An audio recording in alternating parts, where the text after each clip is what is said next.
Jamie McDonald and Lauren Daigle with a song called Desperate, and you're on Rima 94.9 at 17 minutes past 4. And it's Tuesday afternoon. That means it's time for Creation Ministries International. And this afternoon we have Dr. Tas Walker on the line. Good afternoon, Dr. Tas. Good afternoon, Mick. It's really good to catch up with you again. And it's awesome having you on the line as well. Always exciting having Creation Ministries. I tend to learn so much. And I've been looking at a bit of the stuff that you've been doing with Creation Ministries and some of the things that you've written, some of the articles on the creation.com website. And it's really interesting. I mean, I read one of the papers you've written here, the Geological Transformation Tool. That was pretty exciting. And then I saw an article that you had on Uluru as rock. Interestingly, there's a little headline there that says, evidence of catastrophe at Uluru means the rock formed super fast. And I thought, this week I'll have to ask you about that. Of course, you know, we often hear that Uluru is billions of years or millions of years old, and it's one of those head scratchers. Everyone sort of walks away from those stories, particularly when you see them on TV, going, that just doesn't fit with what my Bible says. Yeah. How does that work? That's what people think. Yeah. I've got a couple of, as you say, I did an article about Uluru, and which is in the red centre, and everything is very red in there. Have you been to Uluru yourself, Mick? No, I haven't, unfortunately. Okay, and another day, another time. So it's nearly 1,000 metres, 863 metres above sea level. And that's above sea level, but it's actually about 350 metres above the surrounding countryside, which is very flat. Yep. And there's a lot of features about Uluru you would never know from what they tell you, but there's a lot of features about it that actually point really, really strongly to the fact that it was formed during the big catastrophe of Noah's flood. So when you go there, they say something like it's 550 million years old. So what you do is you dig out that diagram on that on the article on creation.com. It's called the Geological Transformation Tool, and on that tool, it's got all. Can anyone get this? Anybody can. You could just go there, and you can click on the image. You can download it, and if you've got a color printer, you can print it, which would be really easy. And so the thing is, most people don't know much about geology. And so when they go to see Ayers Rock and they say it's 550 million years old, people think, oh, how did they work that out? And how do we know that? And what does that mean? Where does that fit? Was that before, before Adam and Eve? Or, that's amazing. Anyway, it kind of makes sense when you think about it. If somebody told me, and I had no other knowledge, you think, okay, well, for that much dirt to build up into this giant big rock, it would have to take that long. That's right, because there's nothing much. You don't see much happening now. There's a bit of sediment blows around, and particularly out there, sometimes it rains. There's been a lot of rain just in the last few months out there, and everything's very green. But nothing much happens, and from year to year, from decade to decade. And so that's what people think. It must have taken millions of years. But the thing is, on this geological tool, you look up, it's got a date on it, on the thing, and you just look up the date, and it says 500 million years, and you look across, very simple, and it says flood waters rising. There's an arrow, big arrow, yep, which explains that when the waters of Noah's flood were rising. So that makes the difference, because Noah's flood was a huge catastrophe that affected the whole of the earth. And the waters, it says, rose, and it picked up the ark, and they kept rising and rising and rising for 5 months. And after 5 months, eventually the whole world was covered, and all the mountains were covered. It talks about what Noah could see. He looked out the window. He could only see water. And then eventually, as the waters were going down, after another 2.5 months, the waters were going down. He could see the tops of the other mountains. So it was a big catastrophe. And that's what the Uluru is. It's a result of Noah's flood. So you look at 550, and it's the flood waters rising. It was fairly early in the flood, and so you can see that. And so you see the evidence for that in, say, Uluru. And I'll talk about Uluru's sister called Katachuka, the Olgas, just along half an hour's drive along from there. But when you look at Uluru, it's got sort of lines on it. They sort of run up and down the rock. Yep. You can sort of see them. Somebody points them out to you, and that's actually the layers of sediment. It's actually a lot of sediment that was deposited in the area, and it's actually been tipped on its end. That's the incredible thing. And so the lines of sediment go up the rock. And when you get up to have a look at Uluru, you can see the sediment. And there's amazing things about the sediment that you can see the grains. They're like they're from large to small. They're little pebbles, tiny little pebbles, and they go down to sand and even to clay. So the geologists would call that very poorly sorted. It's not very well sorted. It's not sorted into its different sizes. And so you see the sediment, and when you look at it, that means is that it was not washed around for long periods of time to sort it, to wash the small stuff away and leave the large stuff there. So that points to a large water flow, and also you see the grains of sand are not rounded like they would be. Wood on the beach where the waves are rounding them. They're very angular, like tiny little blocks. They're about the size of your thumbnail. And also, the other thing about it is that the grains have got different minerals. They've got quartz and a feldspar. Now, feldspar comes from a granite, and it's easily disintegrates. It easily sort of rots away or breaks up. But it's still very clear, very crystal, very nicely presented. So it indicates that this rock is not really old. It's not been sitting around there for a long time. So even though they say, yeah, I find it interesting looking at this particular chart. This Geological Transformation Tool, where you can sort of see the difference between what a Christian might believe reading the Bible and these. I mean, it goes down to like 4,000 million years and up to about 56 million years is 150 days or so where they say floodwaters rising. And you sort of think, okay, wow, there's a big difference there. Yeah, we're talking, hundreds of millions of years or 150 days. Now, if the rock falls into their, hundreds of millions of years thing, and the Christians say, oh no, it's in that particular period during the flood. Well, I guess you should be able to see different stone at the top of and in this case, you say the rock's fallen sideways, at one side of the rock to the other side of the rock. So if they're sort of all jagged on one end, there'd have to be over millions of years, different layers being completely different. They wouldn't be the same, sort of similar stuff. They wouldn't have angular stones all the way through them, would they? Right. If they were like that. But these are very similar, which means it was deposited quickly, all together in a big rush, and so that's Ayers Rock, and I know people that sort of have got read about this in our brochures and that, and they find that when they look at it, they can see Noah's flood really clearly because it just speaks about that. The rock actually extends underground about 4 kilometres. And it's been tipped up on its end as the crust of the earth, as the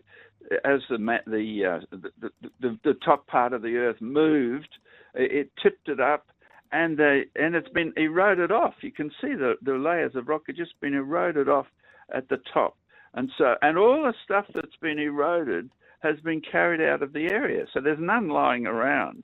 It's just all been carried out, and that happened as the waters of Noah's flood were receding, and it eroded the surface of Central Australia, it eroded these rocks, and so that, produced an amazing thing.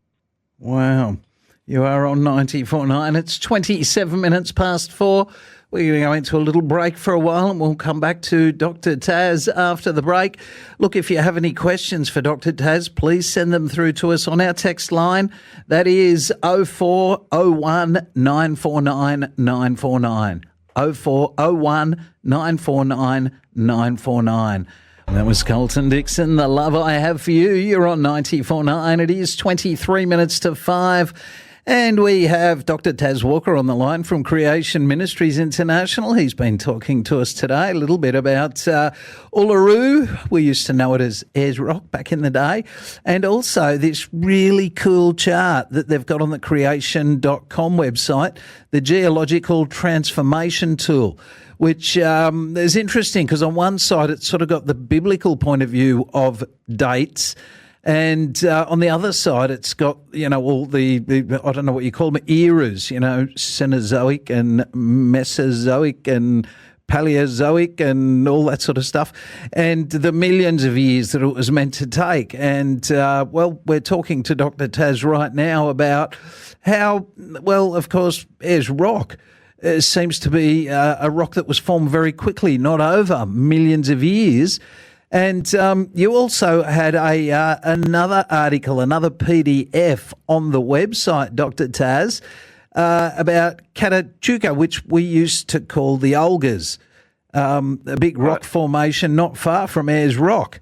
And it's got a headline there that says Katachuka is a memorial to an enormous watery catastrophe, which, of course, they'll tell you took millions and millions of years to form. Yeah, that's right. So Katachuka, the Olgas, and it's quite, in some ways, it's quite different from the Ayers Rock, Uluru. It's the same colour. It's the same red colour. But when you're at Ayers Rock, it's made of sandstone and the sand grains. You can see the sand grains. But when you go to Katachuka, as you drive around, it's about half an hour drive. You're driving along, and you can see it sitting in the distance, just across the side of from the road. You can look across and see it, and you can see that it's got these lines in it. It's like it's made of strata, and that the strata slope upwards, and they go up at about 15 degrees. So you can imagine that it's made of sandstone, and the sandstone's been eroding off. It's eroded off, and the lines have been cut off. So it would have gone much, much, much higher in the past. So when you drive around, it's rounded. It's rounded and it's red, and so it looks like somebody's head, and that's what Katachuka means. It's many heads. So that's what the people called it, Katachuka. And so when I went to see it, the coach pulled up in the car park, and we walked in between a couple of these domes. And what surprised me was that it's made of huge boulders. It's not made of sand, it's made of boulders. And the boulders are sort of something like 500 millimeters across, 50 centimeters across, half a meter, or something like that. Some of them even bigger than half a meter. And they're rounded. It's just like boulders that you'd find in a river, which have been rounded by the water. Yep. And they all sit one on top of the other. They're just packed in, jam-packed tight. And that was surprised me. And I had a lot of fun talking to the other tourists that were walking through. I'd say, wow, this is amazing. Just have a look at those rocks. Do you think it would have been a little bit of water or a lot of water that washed them in? Yeah. And they'd laugh. They'd say, a lot of water, of course. And you can see that it was a lot of water, when you look up close, you can see that some of the boulders they're not exactly round; they're sort of an oblong shape, yep. And they're angled. They're sitting on an angle, and the geologists call that imbrication, and they use that to indicate which way the water was flowing. And so you can see that all these things were washed in here as by lots and lots of water, and the date on it indicates from that transformation tool that this was fairly early in Noah's flood, that big catastrophe, probably a month or two after it started, as the waters were rising, and so they washed this stuff in. Well, it's obvious it was a lot of water, and it's obvious that it was a big catastrophe. And so that's as the waters were rising, but then, of course, the waters reached their peak, and then as they came down, they eroded a lot of the material off the landscape and exposed these domes, these Catachuca domes. And what happened was there's been a lot of earthquakes, a lot of movement of the crust, which causes it to crack. And so that's why the Catachuca domes, they've been broken by faults. Some of the faults run from the west to the east, and other ones run from the north to the south. And so when you look at it from the air, you can see it sitting in there, and you can see where the faults have gone. And so it's really quite an amazing memorial to this great catastrophe. It sits above the landscape, about 550 meters, 550, which is quite high above the landscape. And people love to go down, love to walk through it, and it's a very, very fascinating area. You say that it sits on top of faults. Now, in the Bible, it talks about, during the floods, waters coming up from the great deeps. Would that have been through faults? Yeah, well, it very well could have been. We don't exactly know what. It talks about the fountains of the deep burst open, and that's where the water came from. And so that could have involved the crust of the earth. Various creation geologists have suggested different things, and that's all very interesting to research. But what happened with the flood is that after that breakup of the fountains, there was lots of sediment deposited on top by the floodwaters. Yep. And it could be, it would have been kilometers of sediment that got deposited on top. Some of it went really hard, and some of the more recent stuff is not, a little bit looser. So that's very, very recent stuff is looser. So there's a whole sequence that goes through, and that Geological Transformation Tool sort of gives you an idea of when different things occurred. For example, you can look to see, the Jurassic Park, and you look to see where the Jurassic is, and you can see, that's when the floodwaters were reaching their peak, not long before they peaked. So that indicates that the dinosaurs were trying to escape the flood, and we see their footprints on sediment, which was freshly laid down, and as the waters were coming up, and then eventually they peaked, and then everything had died by that time, and so that we find that everywhere. With these giant rocks, Catachuca and Ayers Rock, I keep forgetting its real name. Do you find shells and things like that, like sea life shells in there? Not in those, because that was early, and there's a sequence to the way things were buried. So the various fossils that you find shells and those sorts of things, but they're in rocks which were deposited later. And so that's one of the confusing things is geologists who don't believe the Bible, they assume that these rocks, these fossils represent how things evolved over millions of years. And but it's hard to get a sequence to it, and the order keeps sort of changing, has to be adjusted as they find new things. Whereas from the creation geologists look at this, and they interpret these fossils as the order in which different creatures were buried as the flood continued. It was a flood sequence. And so that's why you got dinosaurs. There's a dinosaur, they call it a dinosaur period or dinosaur rocks.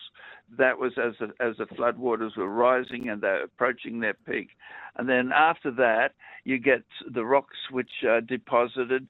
And there's not a lot of them as the waters were receding, because most of the the material that was eroded was deposited at the edges of the continents, on the continental shelves. So, it's a lot of sense of what you see in the world when you understand this geology transformation tool, and you can download it and print it on a color printer and carry it around when you go bushwalking or something like that, and you look at the sign and the sign says 200 million years, and you just look it up and say, oh yeah, I see where it is. Or it might be 3 million years. Oh, I see where it is.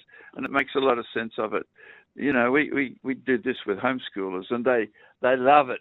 And when they're able to figure out when things happen. Yeah, absolutely brilliant. I love it. Well, Dr. Tas Walker, again, fantastic. We thank you so much for coming back this week, and I believe I'll be speaking with you again in May. So we've got a little bit of time with a few other speakers, and back to you in May, and I'm looking forward to it already. Well, I enjoy talking to you, Mick. I really do. And to all the people that listen to your program, I wish them the very best, and I hope to see them download. I can't see them downloading things, but I hope they take advantage of downloading those brochures and also downloading that chart, that tool. They'll find it great. And it'd be interesting to hear what they think about it, how it works. Absolutely, yeah. If anybody does download that particular tool, love you to let us know what you think. Send it through to our text line. It's called the Geological Transformation Tool, and you'll be able to sort of look at the different ages from a biblical perspective or from an evolutionary perspective.